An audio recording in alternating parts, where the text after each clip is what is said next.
ऐसे 580 written representation. इसमें total 10 topic हैं। सबसे पहले 5 टॉपिक करते हैं। टॉपिक 1 है बेसिक्स, क्या होता है WR और WR क्या इनफ होता है, क्या WR को हम sufficient and appropriate audit evidence मान लें। टॉपिक 2 बताता है objective of auditor in case of ऐसे 580। टॉपिक 3 बताता है कंटेंट ऑफ WR के अंदर होता क्या है, किस चीज़ के लिए हम WR लेते हैं ऐसे 580 के अकॉर्डिंग। टॉपिक 4 बताता है रिकन्फर्मेशन फ्रॉम मैनेजमेंट, अगर हमको संतुष्टि नहीं है तो हम रिकन्फर्मेशन क्या ले सकते हैं और ले सकते हैं तो किन केसेस में ले सकते हैं, ठीक है। टॉपिक 5 अदर WR, जो WR हमको टॉपिक 3 में पता था कि कंटेंट है, उसके अलावा क्या हम अदर WR ले सकते हैं अगर किसी ऐसे की रिक्वायरमेंट हो तो उसकी क्या क्या बात है वो बताइए, ठीक है। सबसे पहले हम शुरू करते हैं टॉपिक 1। टॉपिक 1 है बेसिक्स। बेसिक्स में आती हैं 3 चीज़ें। WR होता क्या है, WR क्या नहीं होता और WR क्या इनफ है, क्या इनफ एविडेंस है वो। सबसे पहले WR क्या होता है। WR may be defined as a written statement by management provided to auditor to confirm certain matters or to support other audit evidence। ये होता है WR। WR क्या नहीं होता। WR does not include financial statement, assertion और supporting books, ठीक है। क्या WR इनफ एविडेंस है, इस WR इनफ, ठीक है।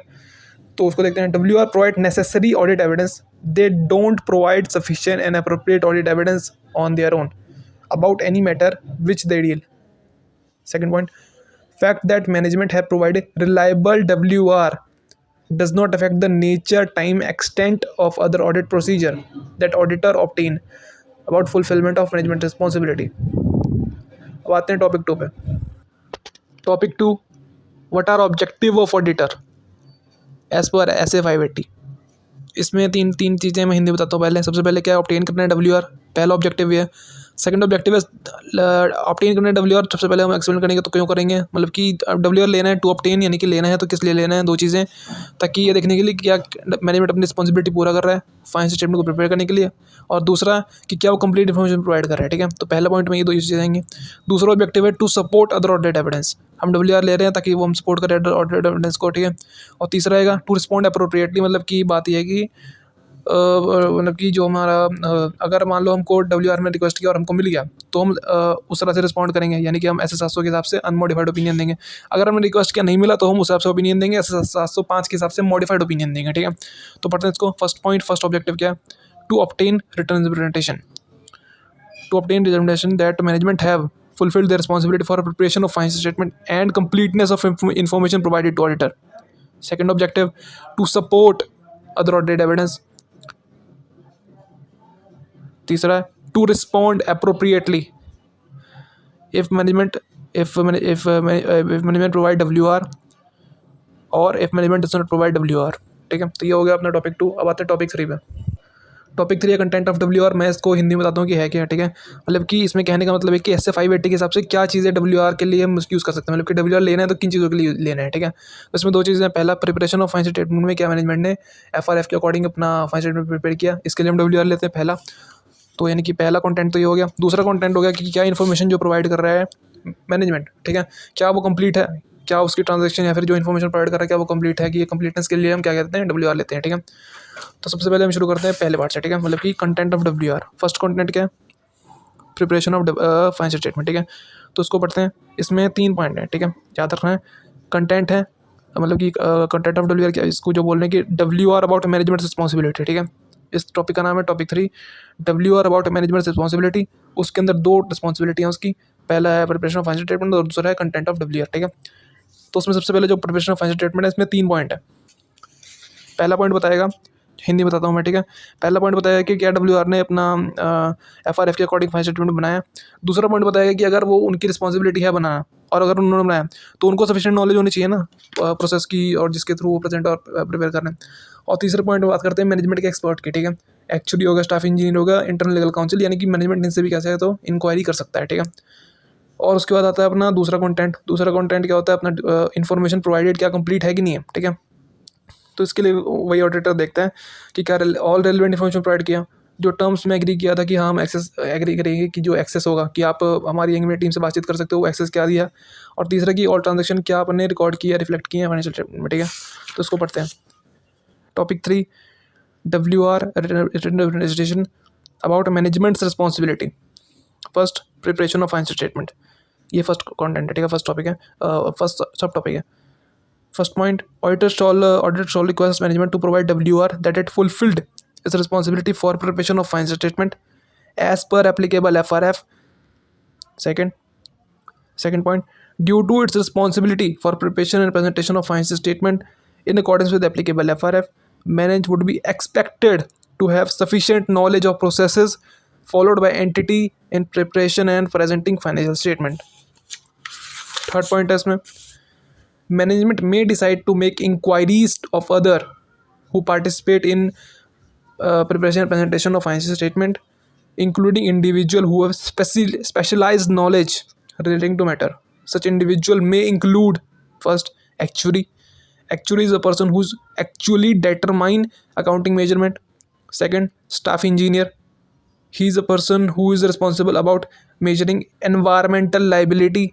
Third, internal legal counsel, who is responsible for maintaining provisions for legal claim. Second content या फिर मैं बोलूँगा सेकंड टॉपिक आता है जिसके लिए हम डब्ल्यू लेते हैं, इन्फॉर्मेशन प्रोवाइडेड क्या कंप्लीट है कि नहीं है, ठीक है, इसको पढ़ते हैं. Auditor shall request management to provide WR that a it has provided auditor with all relevant information and access agreed in terms of engagement, and B, all transaction recorded and reflected in financial statement. ठीक है, तो तीन चीज़ें इसने बोली है कि तीन चीज़ों के लिए आपको WR लेना है. ऑल इन्फॉर्मेशन प्रोवाइड किया और एक्सेस जो एग्री किया था वो दिया टर्म्स ऑफ एंगेजमेंट में. और तीसरा कि ऑल ट्रांजैक्शन जो रिकॉर्ड किया रिफ्लेक्ट किया हमने फाइनेंशियल स्टेटमेंट में. मैनेजमेंट बोल रही है कि हमने सब कुछ रिकॉर्ड किया, ऑल ट्रांजैक्शन में रिकॉर्ड किया, ठीक है. ये हो गया अपना क्या कंटेंट. अब आता है रिकन्फर्मेशन फ्रॉम मैनेजमेंट, ठीक है. हम चाहे तो अपना WR को रिकन्फर्म भी करा सकते हैं कि तो आपने WR दिया था आप रिकन्फर्म कर रहे हो ना, तो ये कब होगा पढ़ते हैं. ये मेनली तीन केसेस में, 4 केसेस में होता है. जब अपना टर्म्स ऑफ एंगेजमेंट पिछले साल का हो, ठीक है, या फिर टर्म्स ऑफ एंगेजमेंट है तो मतलब कि है तो इस साल का है, या फिर मैं बोलूँगा कि है तो इस साल का लेकिन जिसने साइन किया था वो पार्टनर अब रहा ही नहीं, वो या फिर उसके मैनेजमेंट में कोई और बंदा है, ठीक है, जिसने साइन किया था उसके अलावा कोई और बंदा है, ठीक है. इतना तो पता होगा कि टर्म्स ऑफ एंगेजमेंट साइन होते हैं ऑडिटर और मैनेजमेंट के बीच में, ठीक है. और जो मैनेजमेंट ने साइन किया क्या पता वो हो ही ना, ठीक है, वो अब चला गया. तीसरा केस होता है जब अपना क्या मैनेजमेंट हम अज्यूम करते हैं कि मैनेजमेंट ने मिसअंडरस्टैंड कर लिया है टर्म्स को, इसलिए हम दोबारा से रिकन्फर्म मांगते हैं उनसे. और चौथा केस होता है सर्कमस्टांसेस चेंज हो गए, फॉर एग्जांपल मर्जर, एक्विजिशन, ऐसी कुछ चीज़ें होंगी, ठीक है. तो पढ़ते हैं इसको. ऑडिटर सबसे पहले पढ़ते हैं इसको. Topic 4, reconfirmation from management. Auditor में ask management to reconfirm its acknowledgement, पहली बात. दूसरी, एंड अंडरस्टैंडिंग, दूसरी बात, of those responsibility in WR, यानी कि WR में जो आपने बताया था उसको क्या आप एक्नॉलेज और अंडरस्टैंड करते हो. This is particularly appropriate when, कब कब अप्रोप्रिएट होगा, 4 केसेस, ठीक है. Case 1, when terms of engagement were prepared in previous year. दूसरा, when terms of engagement was signed on behalf of entity was no longer in capacity in management. ये दोनों चीज link है, पहले 2 पॉइंट लिंक है कि पहले 2 केस लिंक है क्योंकि दोनों में टर्म्स ऑफ एंगेजमेंट की बात हो रही है, ठीक है. Case 3, there is any indication that management misunderstood their responsibility. Case 4, changes in circumstances make it appropriate to do so. इन 4 केसेस में रिकन्फर्मेशन की हम डिमांड कर सकते हैं. टॉपिक 5 पे, टॉपिक 5 एट अदर WR, यानी कि टॉपिक 3 में जो हमने देखा था कि WR के कंटेंट क्या हैं, 2 चीज़ें कि क्या वो रिस्पॉन्सिबिलिटी समझते हैं और क्या उन्होंने इन्फॉर्मेशन प्रोवाइड किया क्या वो कंप्लीट है. उसके अलावा भी हम क्या WR ले सकते हैं, हाँ ले सकते हैं, ठीक है. वो बात करते हैं टॉपिक 5, ठीक है. इसमें तो पहला पॉइंट ये बोलता है कि WR वो ले सकता है ऑडिटर अगर उसको नेसेसरी लगता है, या फिर ऐसे नहीं बोला है कि हाँ लेना है, ठीक है. दूसरा पॉइंट ये बोलता है इसमें कि इसमें 2 पॉइंट है, ठीक है. पहला पॉइंट ये बोलता है कि आप ले सकते हो लेकिन आप तब लोगे जब ऐसे की रिक्वायरमेंट हो, ठीक है. दूसरा पॉइंट ये बोलता है अगर हम WR ले रहे हैं किसी ऐसे के लिए या फिर किसी ऐसे के अकॉर्डिंग तो ये हमको रिलीव नहीं करता है टॉपिक 3 से, यानी कि टॉपिक 3 में जो WR लेना है हमको रिस्पॉन्सिबिलिटी से वो तो लेना ही पड़ेगा, ठीक है. तो टॉपिक का मतलब कि हम टॉपिक 5 का हम पॉइंट 1 पढ़ते हैं. Other SAs, if the other SAs require auditor to request WR in addition if auditor determine then auditor shall request such WR. Point 1, ठीक है.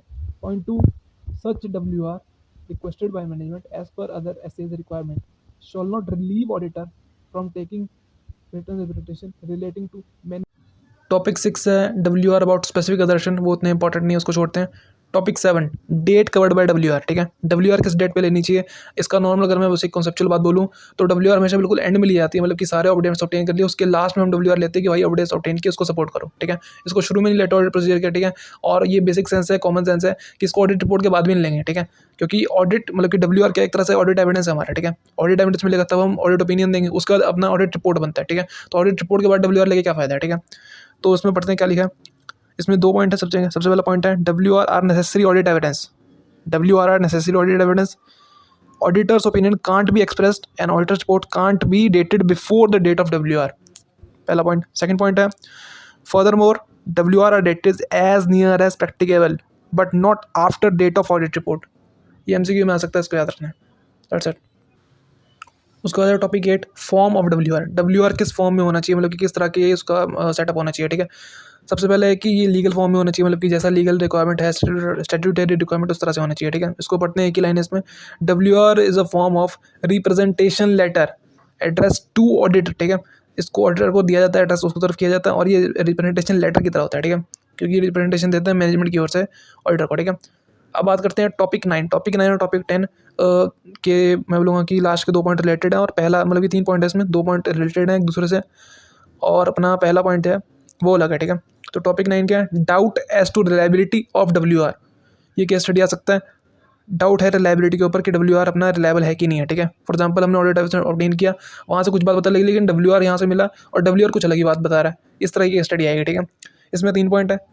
पहला पॉइंट ये बोलेगा कि WR इनकंसिस्टेंट पता लग रहे हैं, तो आपको परफॉर्म करना कोई भी प्रोसीजर ताकि आप इस मैटर को रिजॉल्व करो। ठीक है, दूसरा पॉइंट बोलता है कि अगर मैटर अनरिजॉल्व है तो आपको 2 चीज़ करनी है। पहला चीज़ क्या करनी है, आपको रिकन्सिडर करना है कि क्या अपनी मैनेजमेंट जिसको आप अपना भगवान मान के चल रहे हो, उसके जो कंपिटेंस है, इंटेग्रिटी है, एथिकल वैल्यू, उसको रिकन्सिडर करो आप। ठीक है, पहला।